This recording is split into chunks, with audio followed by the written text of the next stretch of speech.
Oke, pemirsa YouTube dimanapun Anda berada, saya doakan semoga Anda sehat selalu dan dalam lindungan Yang Maha Kuasa. Saya Ren SSRP25 sedikit bercerita atau menarasikan sebuah film Huo Yuan Jia yang sangat menarik untuk ditonton. Nah, sebelum mendengar atau menonton ceritanya, saya mohon untuk selalu mendukung channel saya dengan klik subscribe, like, share, dan komen, serta tekan tanda lonceng untuk mendapat notifikasi video-video terupdate dari saya. Oke, kalau sudah mari kita simak videonya.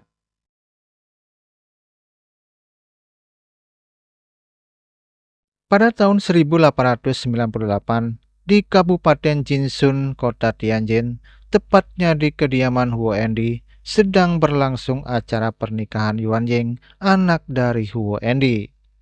Tamu pun terus berdatangan memberikan hadiah pernikahan kepada Yuan Ying. Begitu pula Huo Yuan Jia, anak bungsu Huo Endi, ikut membantu dalam persiapan acara pernikahan tersebut. Namun di saat kesibukan acara berlangsung, tiba-tiba seseorang datang membuat keributan.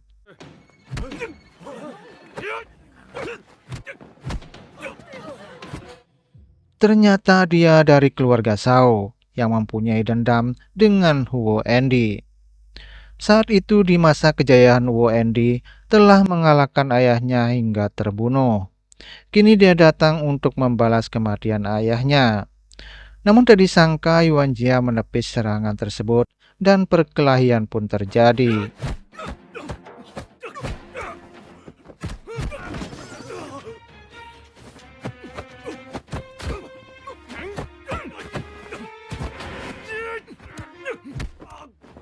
Dengan mudah Yuan Jia mampu mengalahkan Shao.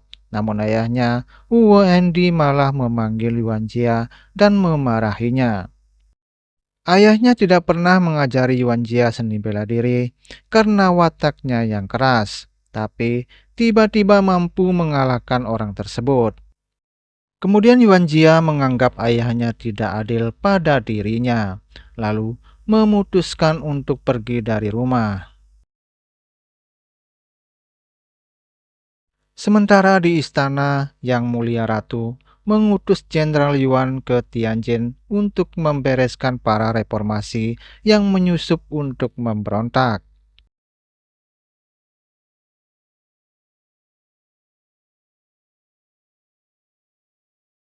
Kemudian di pelabuhan Tianjin, Jinsun dan para pekerjanya sedang sibuk mengurus barang-barang usahanya.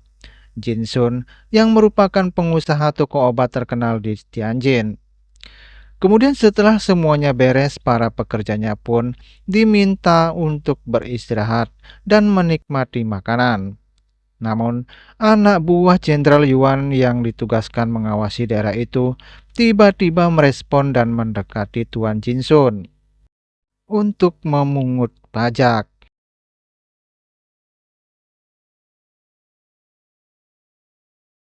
Namun, bersamaan dengan itu Nona Yu datang bersama seseorang yang merupakan utusan Tuan Tan, para reformasi untuk menemui Tuan Jinsun.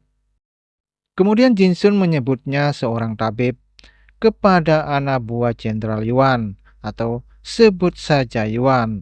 Karena Jinsun menyebut seorang tabib, Yuan ingin mengajak ke rumahnya untuk mengobati sakit pinggangnya. Namun, Liu Sang menghalanginya dan tiba-tiba Yuan Jia ada di sana. Lalu, perkelahian pun tidak terelakkan.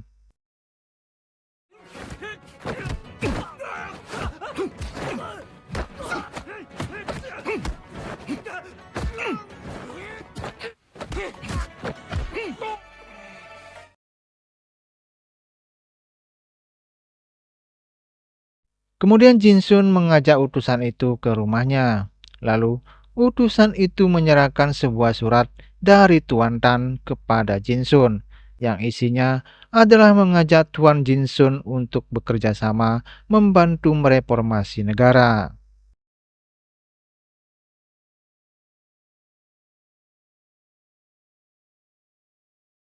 Kemudian di sebuah kedai makan, Jinsun menawarkan kepada Yuan Jia untuk bergabung membela negara. Namun, Yuan Jia menolak karena lebih suka mencari pekerjaan sendiri dan karena memiliki seni bela diri yang kuat. Yuan Jia ingin mendirikan perguruan seni bela diri nomor satu di Jinmen. Namun, syaratnya harus mengalahkan 7 sekte perguruan lain.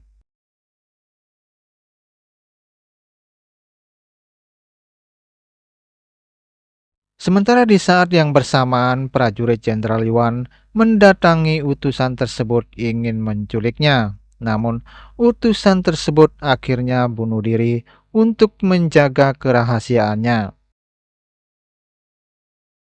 Lalu, kepalanya diserahkan kepada Jenderal Yuan sebagai bukti bahwa utusan tersebut sudah terbunuh.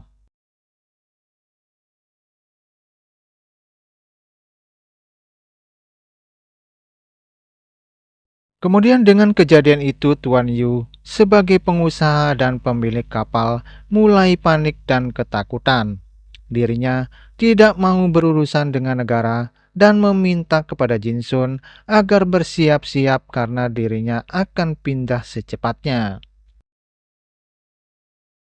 Selanjutnya, karena ingin menjadi nomor satu di dunia persilatan, Yuan Jia menantang perguruan Shengwu untuk berkelahi. Namun dengan satu jurus, Yuan Jia mampu mengalahkan muridnya.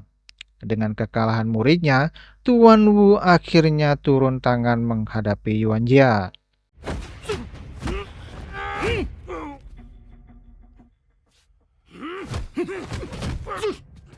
Dengan mudah, Yuan Jia mengalahkan Tuan Wu, lalu mengumumkan dirinya membuka perguruan baru dan akan menerima siapapun yang mau belajar kepadanya.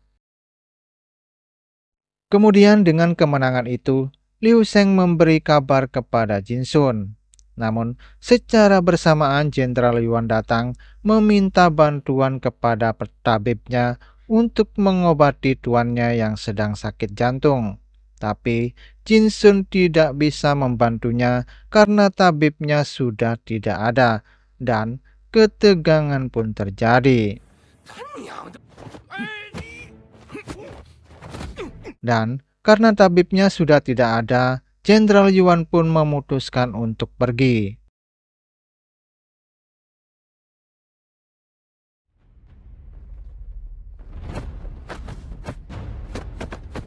Kemudian saat Yuan Jia latihan, Nona Yu datang ingin bertemu Jinsun untuk menyampaikan bahwa lusa adalah hari keberangkatan ayahnya dan dirinya. Lalu mereka pun beranjak pergi dan memberikan sesuatu kepada Yuan Jia.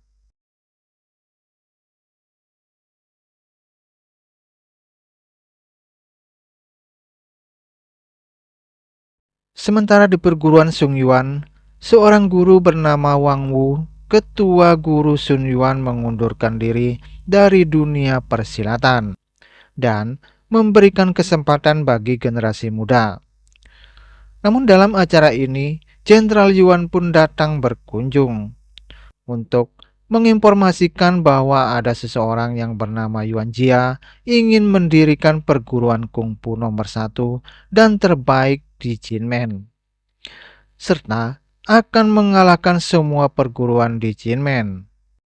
Kemudian dengan informasi Jenderal Yuan, Wang Wu, ketua perguruan Sun Yuan, mengirimkan surat tantangan hidup dan mati kepada Yuan Jia. Jinsun kemudian mengingatkan kepada Yuan Jia, dalam pertarungan ini jangan sampai ada yang terluka untuk menjaga reputasi dunia persilatan kungfu. Lalu Yuan Jia pun pergi memenuhi tantangan tersebut. Tantangan pertama, Yuan Jia mampu mengalahkan lawannya, walaupun sempat bajunya terkena pisau lawan.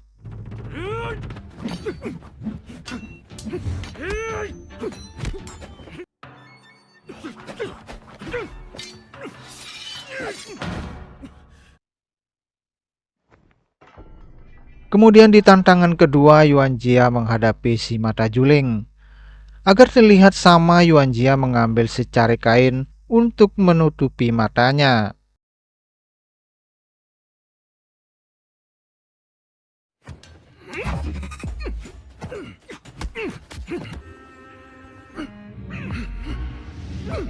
Setelah berhasil mengalahkan si mata juling, kemudian Yuan Jia menghadapi Dewa Mabuk alias Drunken Master.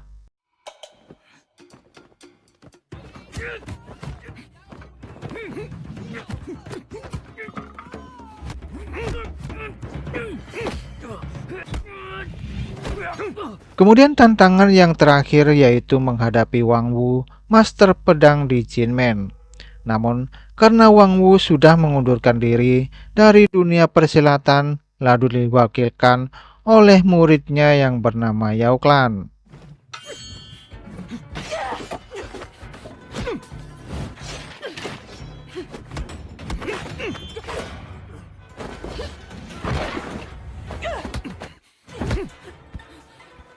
Yuan Jia akhirnya mampu mengalahkan Yao Klan, namun tidak disangka Yao Klan terbunuh. Entah siapa yang melakukan, yang jelas bukan Yuan Jia. Namun, mereka menuduh Yuan Jia lah pelakunya. Bersamaan dengan itu, Jenderal Yuan pun datang memprovokasi keadaan. Namun, karena ini adalah tantangan hidup dan mati, Wang Wu, ketua perguruan mereka, membiarkan Yuan Jia pergi.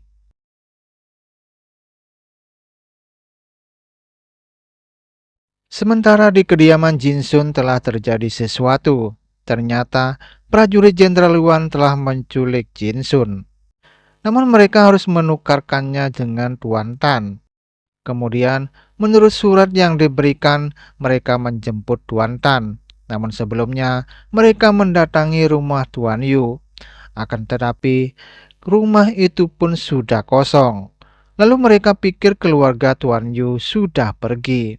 Akan tetapi, Jenderal Yuan juga telah menculik Tuan Yu dan menyiksanya hingga mati. Kemudian setelah menyiksa dan membunuh Tuan Yu, Jenderal Yuan menemui Jinsun untuk mengajak bergabung membangun negara dinasti Qing. Namun Jinsun menolak karena kekuasaannya saat ini dikuasai kekuatan asing yang diberikan keleluasaan untuk bertindak. Dan kemudian Wang Wu merasa terpukul atas kematian muridnya karena tantangan hidup dan mati, dan menurutnya Yuan Jia lah yang membunuhnya. Sementara Yuan Jia berpikir mana yang harus didahulukan antara kepentingan negara dan pribadi. Terlepas dari itu, Yuan Jia pun mendapat surat dari keluarganya bahwa ayahnya sakit keras dan harus segera pulang.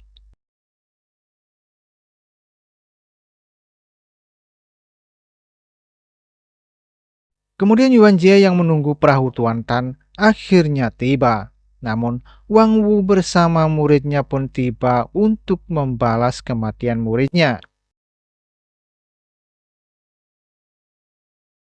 Karena Yuan Jia merasa tidak membunuh muridnya, Yuan Jia tidak membalas serangan Wang Wu. Dan karena sikap Yuan Jia, Wang Wu akhirnya menyadari kalau Yuan Jia benar-benar tidak membunuh muridnya. Lalu bergabung dengan Yuan Jia dan membagi tugas. Sementara Jinsun yang disandra Jenderal Yuan berusaha untuk melepaskan diri, dan dengan usahanya akhirnya Jinsun mampu melepaskan diri dan kabur. Namun, ini adalah sebuah jebakan Jenderal Yuan untuk menangkap Tuan Tan.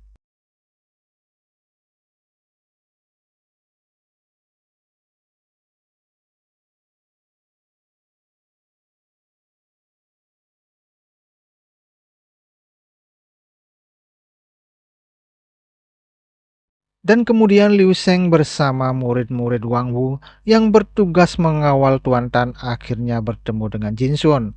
Namun, mereka mendapat serangan dari anak buah Jenderal Yuan.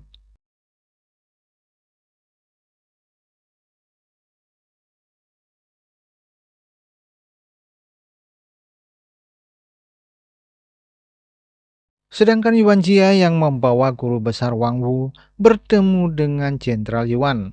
Mereka pun juga akhirnya berkelahi untuk mempertahankan apa yang menjadi keyakinan mereka.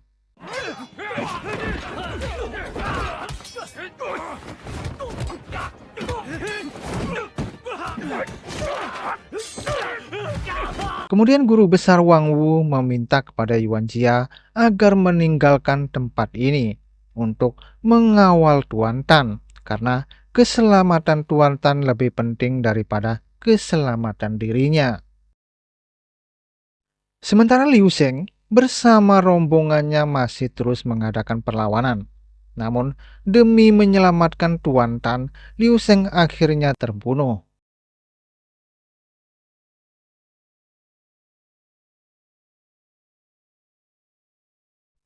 Begitu pula Jin Sun hampir terbunuh. Namun, Yuan Jia datang menyelamatkan dirinya dan membunuh anak buah Jenderal Yuan.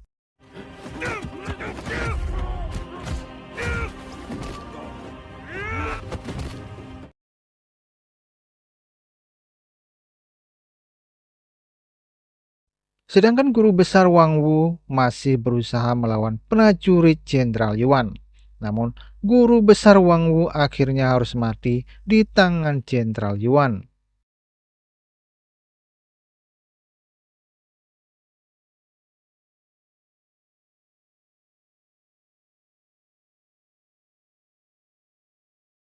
Kemudian Tuan Tan yang berhasil diselamatkan bersikeras ingin pergi ke ibu kota untuk mereformasi negara, membangun secercah harapan bagi masyarakat dinasti Qing, walaupun harus mengorbankan diri.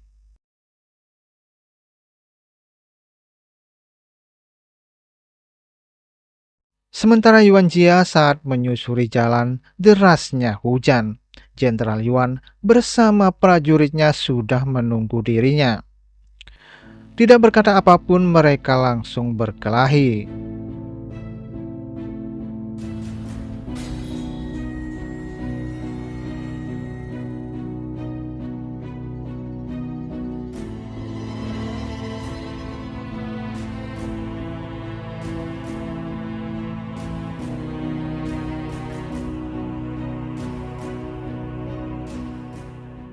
Dalam pertarungan ini, Yuan Jia sempat terluka oleh pedang prajurit Jenderal Yuan. Namun, karena keyakinan dan semangat Yuan Jia masih mampu bertahan hingga melawan Jenderal Yuan dan membunuhnya.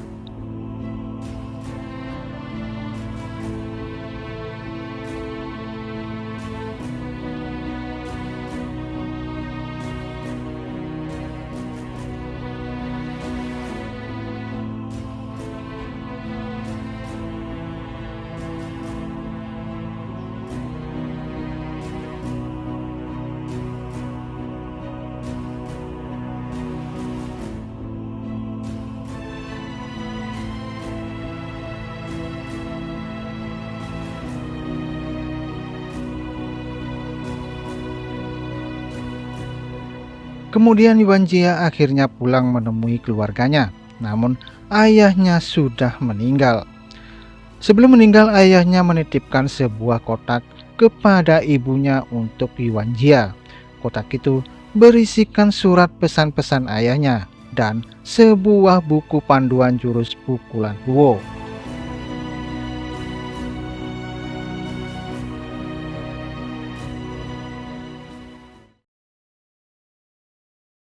Nah, demikianlah cerita film Huo dalam bentuk narasi cerita film. Semoga membuat Anda terhibur dan mengisi waktu luang Anda. Sebelum undur pamit, saya ingatkan untuk terus mendukung channel saya dengan klik subscribe, like, share, dan komen. Serta tekan tanda lonceng agar mendapat notifikasi video-video terupdate dari saya. Dan saya ucapkan terima kasih sudah menonton video saya.